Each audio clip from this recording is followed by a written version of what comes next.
Hello बच्चों, मैं आपका केमिस्ट्री टीचर राहुल तिवारी और आज फिर हम लोग एक बार अपने YouTube channel south city PCMB पर मिल रहे हैं।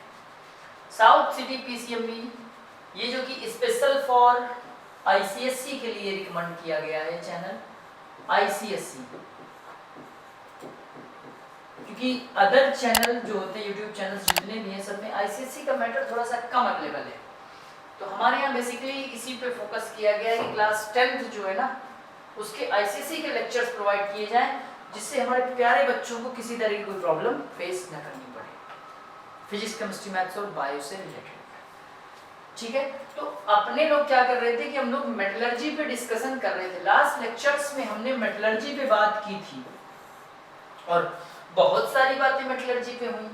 पहले सबसे पहला पॉइंट हमारा यही था कि भाई अकरेंस ऑफ मेटल्स क्या है, मेटल कहाँ होती है, free state, combined state, combined state में कौन सी मेटल मिलती है, फ्री स्टेट में कौन सी मेटल मिलती है।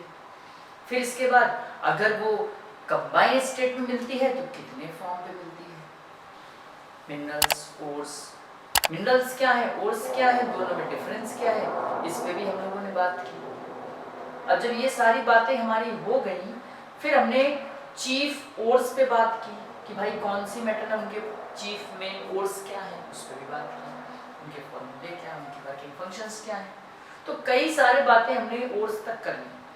देन फिर इसके बाद हमने ओर्स से मेटल को निकालने के प्रोसेसेस देखे कि सबसे पहले क्रशिंग करी, ग्राइंडिंग की गई, कॉन्सेंट्रेशन किया गया, कैल्सिनेशन, रोस्टिंग की गई, फिर रिडक्शन किया गया, रिडक्शन के बाद रिफाइनिंग की गई। तो ये सारे के सारे प्रोसेसेस को हम लोगों ने एक सीक्वेंस में पढ़ाई की।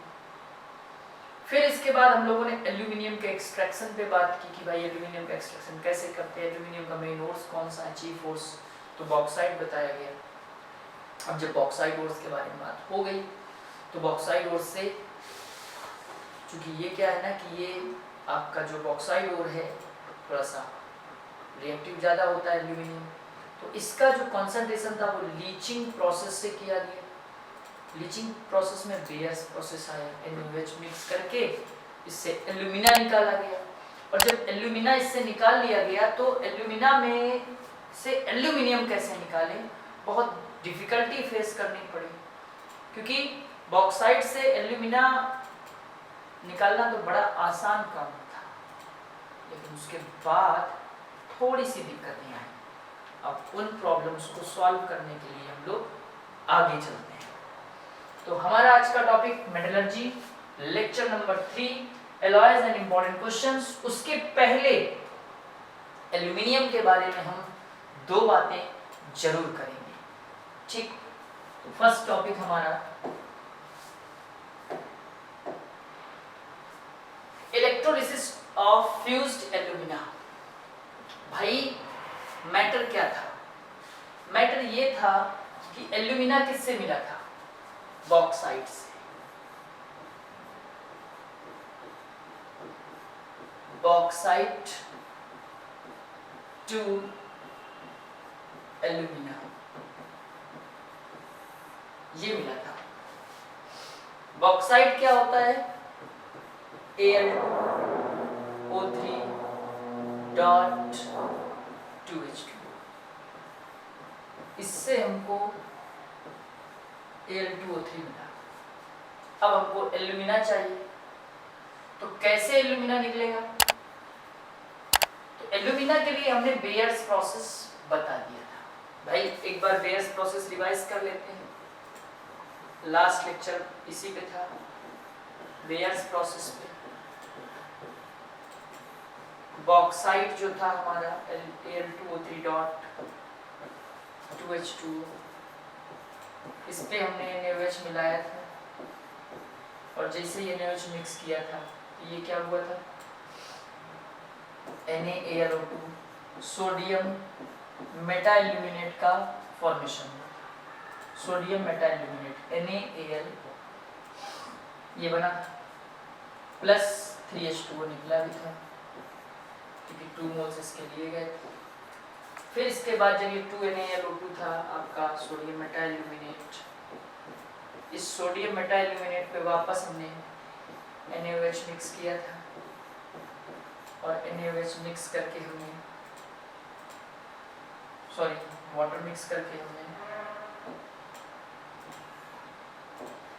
इसमें वाटर मिक्स किया था, और वाटर मिक्स करके हमने वापस NaOH प्लस AlOH का होल थ्राइस निकाल लिया। अब इस AlOH के होल थ्राइस को बहुत ही अच्छे तरीके से हमने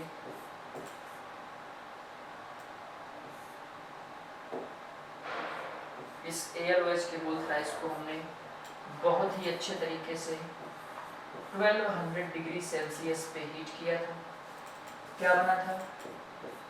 Al2O3 प्लस 2H2, ठीक 3H2। ये जो मैटर मिला ये था एल्यूमिना, यही हमारा एल्यूमिना था, ठीक। अब एल्यूमिना जब मिल गया, the purified alumina obtained from above processes is dissolved in fused mixture of cryolite। अब चूंकि हमको पता था कि एल्यूमिना जो होता है वो पहली बात तो इसका हाई मेल्टिंग पॉइंट होता है,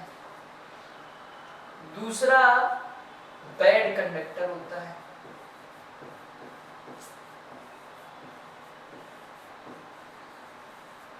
बैड कंडक्टर होता है, दोनों बातें थी इसके अपोज में। तो सबसे पहले क्या करेंगे, जो एल्यूमिना मिला है तो purified alumina obtained from the above processes is dissolved in a fused mixture of cryolite। ये जो क्रायोलाइट है Na3Al(F6), Na3Al(F6) सोडियम जो है aluminium fluoride, Na3Al(F6) with a little fluorspar CH2 calcium fluoride। The fused mixture lowers the melting point of alumina and increases the conductivity। conductivity increase करता है, increases the conductivity। ये जो fused alumina है वो क्या करता है, मेल्टिंग पॉइंट को रिड्यूस कर देता है और कंडक्टिविटी को इंक्रीज कर देता है। ये जो मिक्सचर है, ठीक, कैसे करता है इस चीज पे बात हो तो कह रहा है कि increases the electrical conductivity, the electrolysis is carried out in an iron tank. अब हम लोग कैसे इसकी इलेक्ट्रोलिसिस करवाएंगे, lined with a carbon which serves as cathode. ये फिगर है 7.6, ही फिगर है ये आपका। इस फिगर में सारी चीजें ड्रॉ की गई हैं, बताई गई हैं। तो ये बोलता है कि कार्बन एज ए कैथोड, ये जो लाइनिंग आप देख रहे हो ना, ये ऐसी ये पूरी लाइनिंग है, ठीक, ये कार्बन की लाइनिंग है, ये एज ए किसकी तरह काम कर रही है, कैथोड की तरह। And anode consist of carbon rods with dip in fused electrolyte.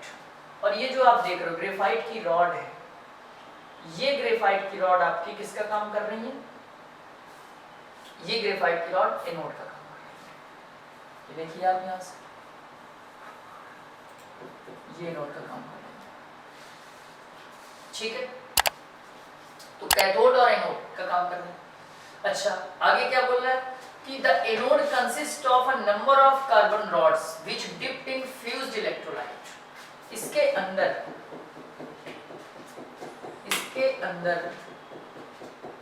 ये जो फ्यूज्ड इलेक्ट्रोलाइट है, ठीक, जितना भी मैटर है, Na3Al(F6) CF Al2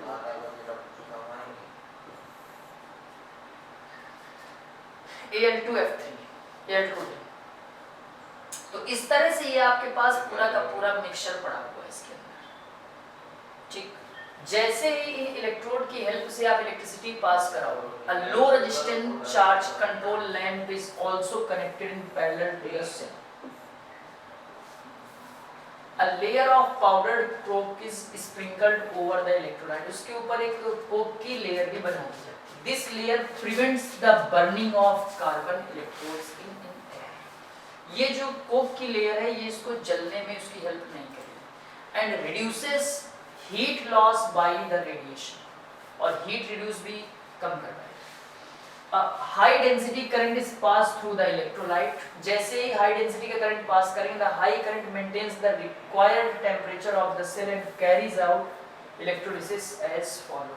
और जैसे ही आप इलेक्ट्रोलिसिस करवाओगे तो इलेक्ट्रोलिसिस में क्या होगा कि ये जो Al2O3 है,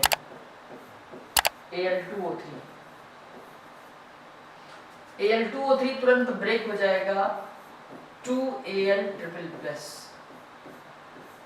O डबल माइनस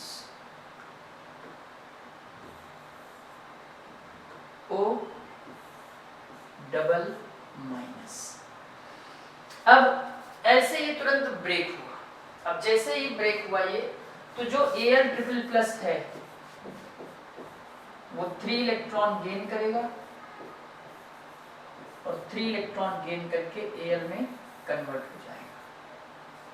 ठीक, और हमको एल्यूमिनियम मिल जाएगा. और जो ये आपका ऑक्सीजन है, ऑक्सीजन ये C से मिलेगा, ठीक, और CO बनाएगा पहले तो 2 इलेक्ट्रॉन निकाल देगा.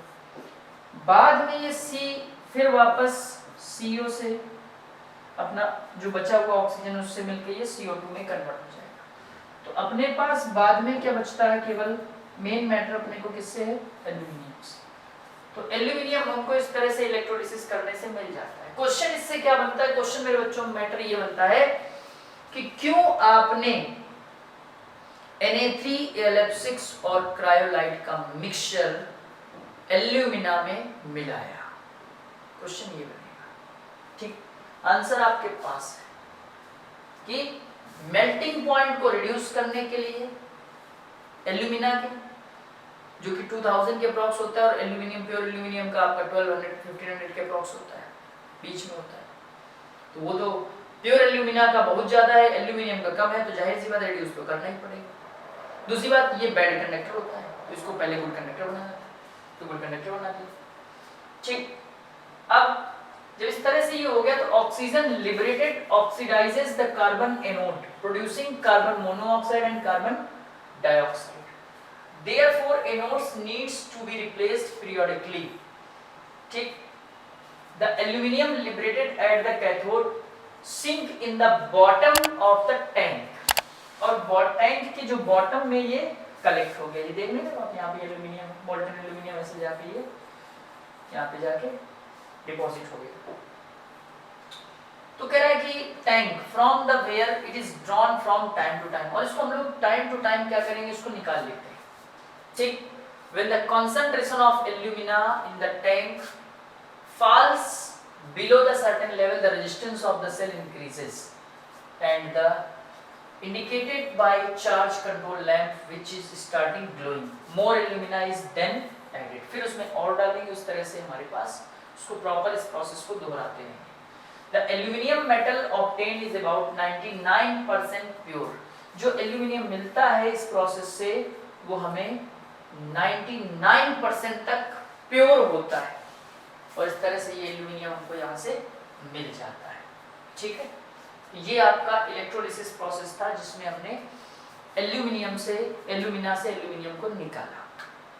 जो एल्यूमिनियम आया 99% तक प्योर था. अब अपने अगले टॉपिक की तरफ चलते हैं. अपना अगला टॉपिक है एलॉयज. एक्चुअली में एलॉय है क्या? एलॉय होमोजेनस मिक्सचर ऑफ 2 और मोर मेटल्स. और ऐसी मेटल्स का होमोजेनस मिक्सचर होता है जिनकी एटॉमिक रेडियाई में ज्यादा डिफरेंस नहीं होता. 10 से 15% का डिफरेंस होना चाहिए, 10 to 15% का डिफरेंस रेडियाई में. ऐसे मेटल्स ही एलॉयज का फॉर्मेशन करते हैं. ठीक, अब मेन मैटर क्या है ना कि एलॉयज यूज क्यों किए जाते हैं भाई, डायरेक्ट मेटल क्यों नहीं यूज की जाती. कॉपर का एलॉयज क्यों यूज किया गया, कॉपर तो बता दूं मैं आपको कि एलॉयज जो होते हैं वो कंडक्टिविटी को बढ़ा देते हैं, रेजिस्टेंस को कम कर देते हैं थोड़ा सा, और रिएक्टिविटी इनकी बढ़ जाती है, हीट रेजिस्टेंस नहीं होते ये लोग। तो इस तरह की चीज़ों पे जो है ये लोग रिएक्टिविटी बढ़ा देते हैं, इस वजह से एलॉयज का यूज़ करते हैं। अब जैसे कॉपर और जिंक का, some the important alloys of copper and zinc, their composition and uses। तो ब्रास सबसे इंपॉर्टेंट, ब्रास एंड ब्रोंज, ये आपके दो हैं। जैसे कर्ण अर्जुन दो अनमोल रत्न थे, वैसे आपके एलॉयज टॉपिक में ब्रास और ब्रोंज दो अनमोल रत्न है, बहुत पूछ जाते हैं। ब्रास 80% कॉपर कंटेन करता है, 20% जिंक कंटेन करता है। इंपॉर्टेंट कैरेक्टरिस्टिक, मैलिएबल होता है, डक्टाइल होता है, रेजिस्टेंस होता है, कोरोजन नहीं होता इस पे, और कैन इजीली बी कॉस्ट। पीतल, ब्रास मींस पीतल आपने बहुत देखा होगा। कुकिंग यूटेंसिल्स, अब घर पे तो बहुत सारा मिलता है, वायर, ठीक, cardiac caps, part of machinery, बहुत जगह यूज होता है, ठीक। ब्रोंज 80% कॉपर, 10% जिंक, 10% टिन होती है। Hard, easy to cast, can take up good polish, अच्छा होता है। Coin, statues, utensils, control values, valves, gun metal, इसमें तो कॉम्पोजिशन बहुत ज्यादा होता है, तो आप केवल कॉपर एंड टिन का कॉन्सेप्ट इसमें देखिए कॉम्पोजिशन, ठीक, इतने में हो जाएगा। Hard and brittle, bearings and gears बनाने में इसका यूज करते हैं। आगे आता है जर्मन सिल्वर, तो कॉपर 50%, जिंक 30%, निकल 20%। सिल्वर लस्टर, इसमें जो भी चमक जो होती है जर्मन सिल्वर में, सिल्वर की तरह चमक होती है, इलेक्ट्रिकल रेजिस्टेंस होता है। डेकोरेटिव आर्टिकल्स और इलेक्ट्रिक हीटर्स में इसका यूज करते हैं जर्मन सिल्वर, ठीक, बात समझ गया। तो ये हमारे एलॉयज थे किसके, कॉपर एंड जिंक। अब आता है अमलगम। अमलगम क्या है, अमलगम जो होता है ना, मरकरी के जितने भी एलॉयज होंगे, अमलगम का जो मेन कंपोनेंट्स होता है वो मरकरी ही होती है। तो the homogeneous solution of a metal in mercury referred to as amalgam of that metal. Amalgam किसी भी मेटल के साथ मिलाया जाता है, तो amalgams are also alloyed several metals like gold, silver, zinc, sodium, potassium dissolved in mercury to form amalgams. Iron does not dissolve in mercury. Iron जो होता है वो मरकरी में डिसॉल्व नहीं होता। बाकी आपकी gold, silver, zinc, sodium, potassium सब के सब डिसॉल्व हो जाते हैं आयरन को छोड़ के। तो some amalgams are sodium amalgam, NaHG important होता है, zinc amalgam, ZnHG, gold amalgam, लेकिन ज्यादातर आपके 10th और 12th में यही मिलेगा, सोडियम अमलगम और जिंक अमलगम। यूज इनका रिएक्शंस में बहुत होगा, ऑर्गेनिक रिएक्शंस में इनको रिडक्शन करने के लिए यूज किया जाएगा इन दोनों का, sodium amalgam and zinc amalgam का। अगला आता है एलॉयज ऑफ एल्यूमिनियम। एल्यूमिनियम के एलॉयज क्या है? अब एल्यूमिनियम जनरली तो बहुत अच्छे से यूज किया जाता है, इंपॉर्टेंट एलॉय क्या है, इनकी कंपोजिशन क्या है, यूजेस क्या क्या है? तो मैग्नीशियम सबसे इंपॉर्टेंट एलॉय इसका ये है, इसके भी दो अनमोल रत्न है, मैग्नीशियम और ड्यूरालुमिन।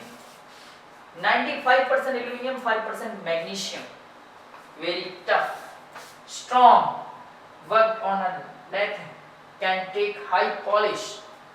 मैटर ये है कि machine making, machine articles and balances, ठीक।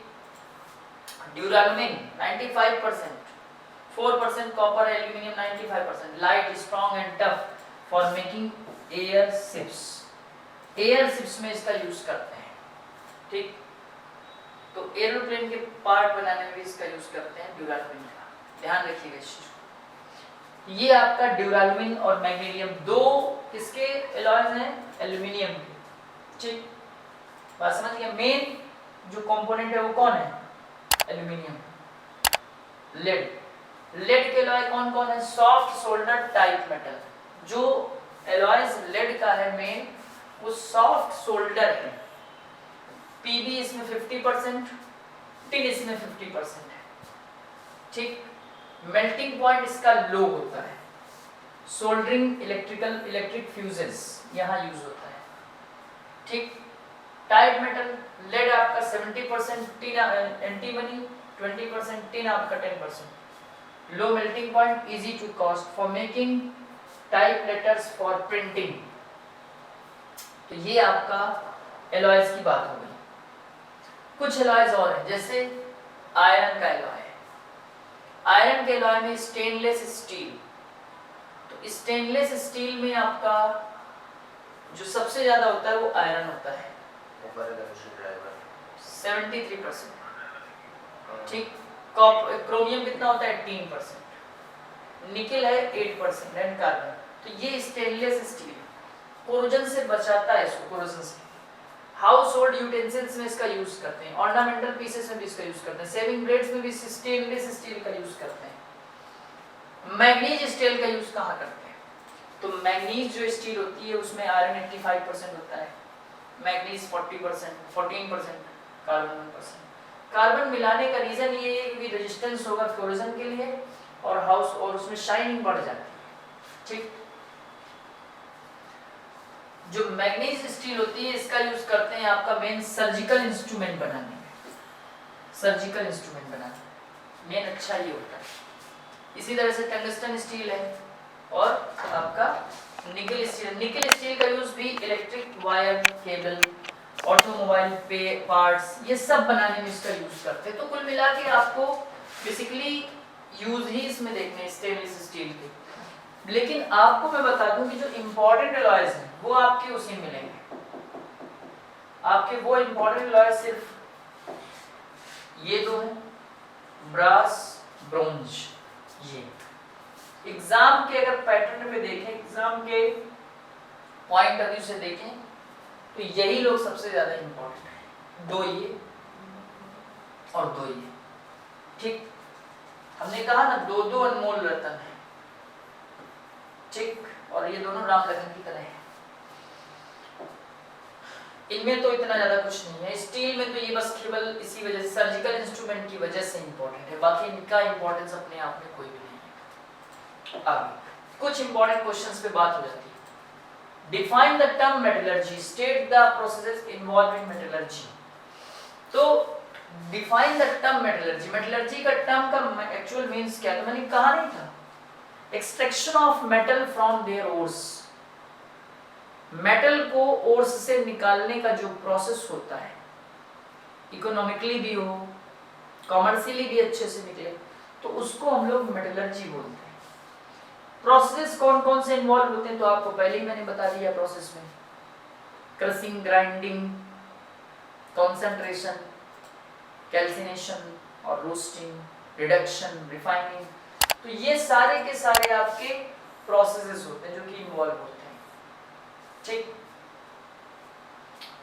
कह रहा विच मेटल अकर्स एज, कौन सा मेटल अकर करता है? अ सल्फाइड। तो सल्फाइड ओर्स में तो आपको पता ही है कि भैया ZnS है, FeS है। हैलाइड में कौन सा आता है? हैलाइड में NaCl है, KCl है। कार्बोनेट में Zn कार्बोनेट है, जिंक कार्बोनेट ZnCO3 है ना। ऑक्साइड में Al2O3.2H2O। Also give the names and their respective ores। तो मैंने कहा ना कि ZnS zinc blende, sodium chloride rock salt, carbonate में आपका ZnCO3 कैलेमाइन, ऑक्साइड वाले में Al2O3.2H2O। तो ये सारे के सारे क्या हैं? ओर्स हैं और ये इनके कॉम्पोजिशंस हैं। आगे कह रहा है distinguish between minerals and ores. एक मिनरल और ओर में क्या डिफरेंस होता है? मेरे बच्चों आपको पता है ये बात, हमने कल क्या लास्ट लेक्चर में यही बात बताई थी कि मिनरल और ओर में डिफरेंस क्या होता है। आपको पता है all ores are minerals but all minerals are not ores. ये बात आपको बताई थी मैंने। An ore and a metallic compound. अरे भैया एक ओर और एक मेटेलिक कंपाउंड हो तो मेटेलिक कंपाउंड तो बहुत सारे होते हैं, तो जरूरी थोड़ा ना है कि वो उसके ओर की तरह ही काम करेगा। ठीक है ना, कॉम्पोजिशन भी तो कोई चीज होती है, रेशियो भी तो कोई चीज होती है ना भैया। तो ओर और कंपाउंड में भी डिफरेंस होता है। अर्थक्रस्ट से मिलता है वो, मिनरल भी मिलता है। ठीक, तो ये चीज है। Which metal can be extracted from each one of the following ores? Bauxite। Bauxite ores का मतलब क्या है? Calamine, haematite. बॉक्साइट किसका ओर है? बॉक्साइट किसका ओर है? एल्यूमिनियम, बॉक्साइट एल्यूमिनियम का ओर है। कैलेमाइन किसका है? जिंक का है। हेमेटाइट किसका है? आयरन का है। ठीक, तो ये सब क्या है? इसके और ही तो है। बात समझ गए? State 3 objective achieve during the roasting of ores. क्या क्या होता है रोस्टिंग करवाओगे आप जब? तो आपको रोस्टिंग में हमने बताया ही था। रोस्टिंग में क्या क्या होता है कि भाई पहली बात तो मॉइस्चर एब्जॉर्ब हो जाती है, मॉइस्चर निकल जाती है। दूसरा, जब मॉइस्चर निकल जाती है और जो सल्फाइड ओर होते हैं वो ऑक्साइड ओर में कन्वर्ट हो जाते हैं। ठीक, दो तो ये हो गया। तीसरा, जो इम्प्योरिटीज होती है, मॉइस्चर है, इम्प्योरिटीज है, वो सब एस्केप हो जाती है, सल्फाइड और ऑक्साइड ओर में कन्वर्ट हो गया। हो गए 3 point. Give the principles of hydraulic method, froth flotation, electromagnetic से। अरे भैया हाइड्रोलिक मेथड में तो सीधी सी बात है, आपको डेंसिटी का मैटर है। ठीक, वेटिबिलिटी है फ्रोथ फ्लोटेशन में, और इलेक्ट्रोमैग्नेटिक सेपरेशन में मैग्नेटिक प्रॉपर्टी होनी चाहिए किसी न किसी एक में। ठीक, तो ये आपके क्या है? प्रिंसिपल्स है। प्रिंसिपल, तो मैं क्या कह रहा हूं, प्रिंसिपल्स की बात हो रही, तो हाइड्रोलिक मेथड हो गया, फ्रोथ फ्लोटेशन, इलेक्ट्रोमैग्नेटिक सेपरेशन। तो फ्रोथ फ्लोटेशन में आपको बताइए कि भाई झाग बनता है, जो भी मतलब एक तरह से फ्रोथ बनता है कि जो भी मेटल लाइटर होना चाहिए, ओर्स, अगर ओर्स लाइटर है तो फ्रोथ बनेगा, वो ऊपर आ जाएगा और इंप्योरिटीज सेटल डाउन हो जाएंगी। इलेक्ट्रोमैग्नेटिक सेपरेशन में आपको मैग्नेटिक प्रॉपर्टी पर डिपेंड करता है कि भाई जिसमें मैग्नेटिक प्रॉपर्टी होगी वो मैग्नेटिक व्हील के पास नहीं गिर जाएगा। हाइड्रोलिक मेथड में डेंसिटी ओर की अगर हाई होती है तो जिसकी वजह से नीचे से रन डाउन हो जाता है और इम्प्योरिटीज बह जाती है। तो कह रहा name the process involved in concentration. Concentration में कौन कौन से प्रोसेस इन्वॉल्व होते हैं? तो आपको बताया था हमने कि ओर के नेचर पे डिपेंड करता है, ओर के नेचर पे डिपेंड करता है कि वो प्रोसेस कौन सा होगा।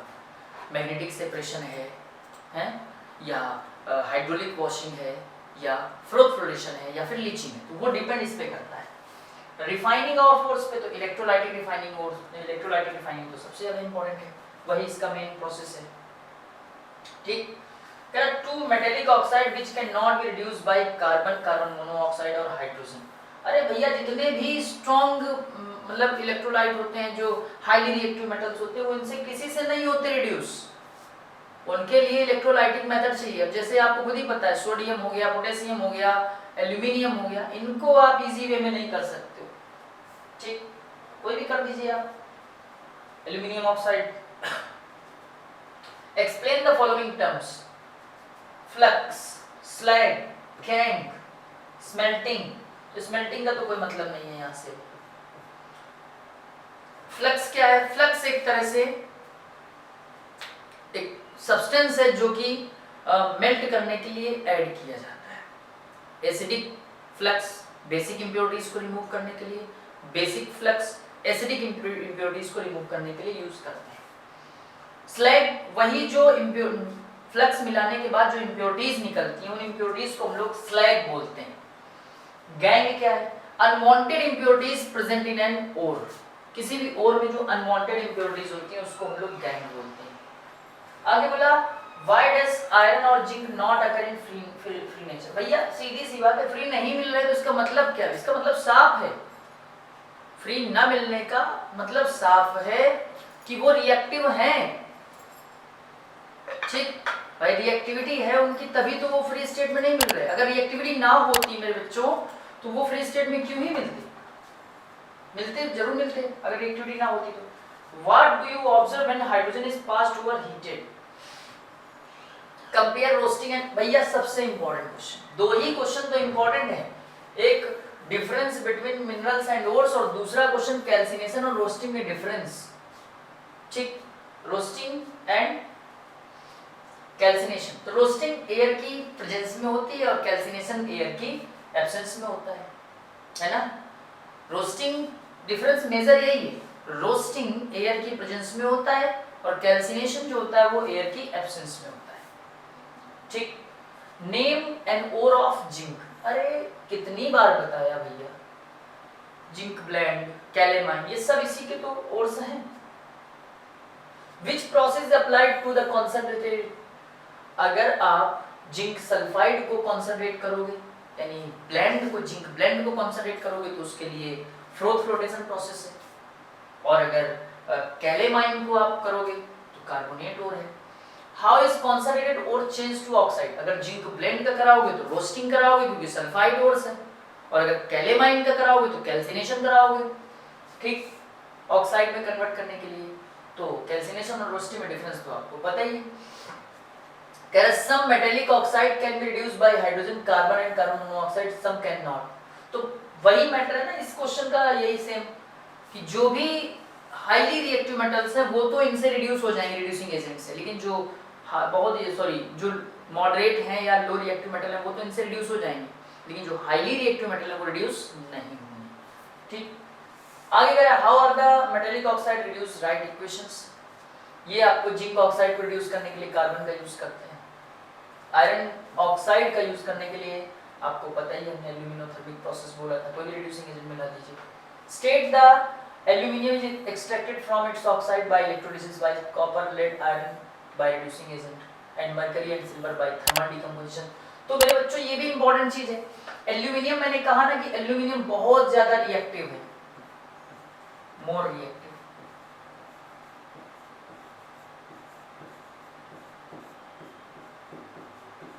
ठीक। Cu, Pb लीस्ट रिएक्टिव,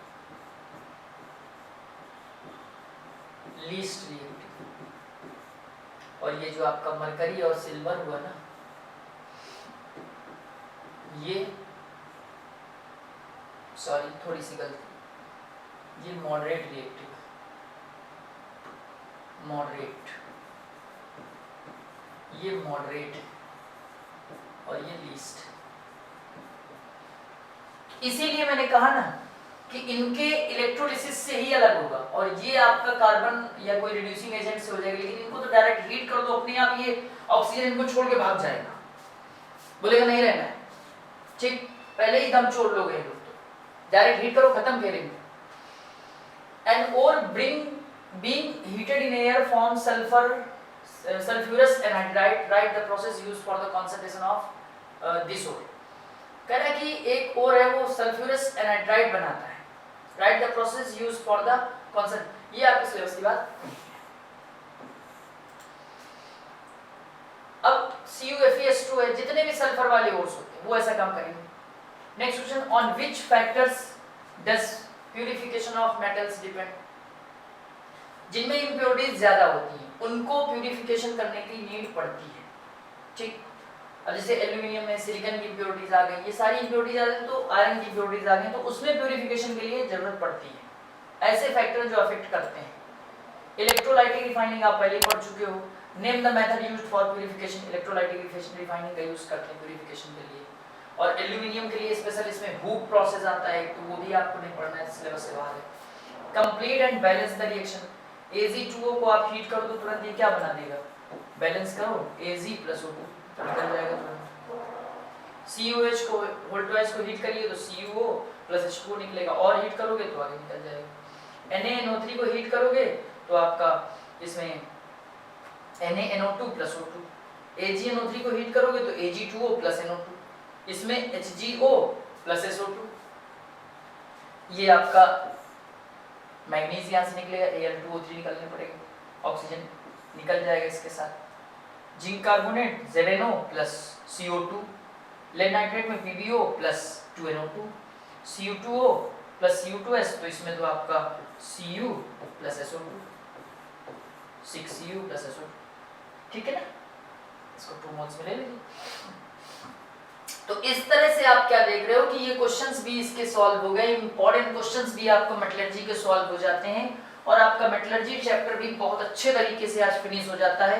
अब हमको फिर एक नए चैप्टर के साथ मिलना होगा अपने आईसीएससी के चैनल साउथ सिटी पीसीएमबी पे, और क्योंकि आपके पास मेटलर्जी हो गई, पीछे के इलेक्ट्रोलिसिस चैप्टर्स हो गए, अब हमारे पास कुछ नया मैटर मिलने वाला है, नए चैप्टर मिलने वाले हैं, ताकि धीरे धीरे अपने सिलेबस को हम लोग फिनिश करें, और फिर हम लोग क्वेश्चंस पे बात करेंगे, इंपॉर्टेंट क्वेश्चंस पे, क्योंकि बहुत सारे आगे प्रीवियस ईयर्स के क्वेश्चंस हैं, इंपॉर्टेंट क्वेश्चंस हैं, इन पे भी बात करनी है मेरे बच्चों। तो अभी क्या था ना, अभी तक हम लोग सिर्फ चैप्टर के टॉपिक पे बात कर रहे थे, चैप्टर के क्वेश्चन पे बात कर रहे थे, कौन कौन सा टॉपिक है। तो मेटलर्जी में आपको क्या क्या याद करना है, सबसे इंपॉर्टेंट बातें 2 मिनट में आपको डिस्कस में कर देता हूँ। सबसे पहले ओर्स आप याद कर लीजिएगा कि ओर्स किसका मेन कौन सा है, एल्यूमिनियम, आयरन, जिंक, इनके जरूर ओर्स आप याद कर लीजिए क्योंकि इन्हीं के ओर्स एग्जाम में पूछे जाते हैं। दूसरा क्वेश्चन मिनरल्स और ओर्स में डिफरेंस क्या है। तीसरा क्वेश्चन हमारा कंसंट्रेशन के लिए फोर्थ फ्लोटेशन का यूज करते हैं, किस किस मेटल के लिए, किस ओर्स के लिए। इसके बाद आपके पास कैल्सिनेशन और रोस्टिंग में डिफरेंस क्या है, और एल्यूमिनियम की जो बेयर्स प्रोसेस पे जो प्यूरिफिकेशन किया गया वो भी याद कर लीजिएगा क्योंकि वो भी रिएक्शन इंपॉर्टेंट है। क्रायोलाइट फ्लोरस्पार क्यों मिलाया गया, और इसके बाद आपको मैं बता दूं कि जो भी आपको एलॉयज में मैंने बताया, एल्यूमिनियम का एलॉय, जिंक का एलॉय, कॉपर का एलॉय, ये इसके इंपॉर्टेंट क्वेश्चंस हैं मेरे बच्चों। कम से कम 10 क्वेश्चन इंपॉर्टेंट है, अगर आप 10 पढ़ लेते हो तो 10 में से एटलीस्ट कम से कम जो मेटलर्जी में आएगा वो आपको मिल जाएगा एग्जाम में। तो अगर आपको इसी तरह से क्वेश्चंस पाने हैं तो बने रहिएगा, हमारे वीडियो को लास्ट तक देखना मत भूलिएगा क्योंकि मैं तो लास्ट में ही क्वेश्चन बताऊंगा, और आप लास्ट तक अगर हमारे साथ बने रहते हैं तो बहुत हेल्प मिलने वाली है आपको बोर्ड में क्वेश्चन सॉल्व करने के लिए। तो मत भूलिएगा, मैं हूं आपका केमिस्ट्री टीचर राहुल तिवारी, और हमारा जो यूट्यूब चैनल है साउथ सिटी पीसीएमबी, हमको पूरे साल आपको फॉलो करना होगा। ईयर लॉन्ग लेक्चर सीरीज यहाँ पे अवेलेबल है, तभी आप सक्सेस पाएंगे, अच्छे नंबर भी पाएंगे। तो thank you and have a nice day.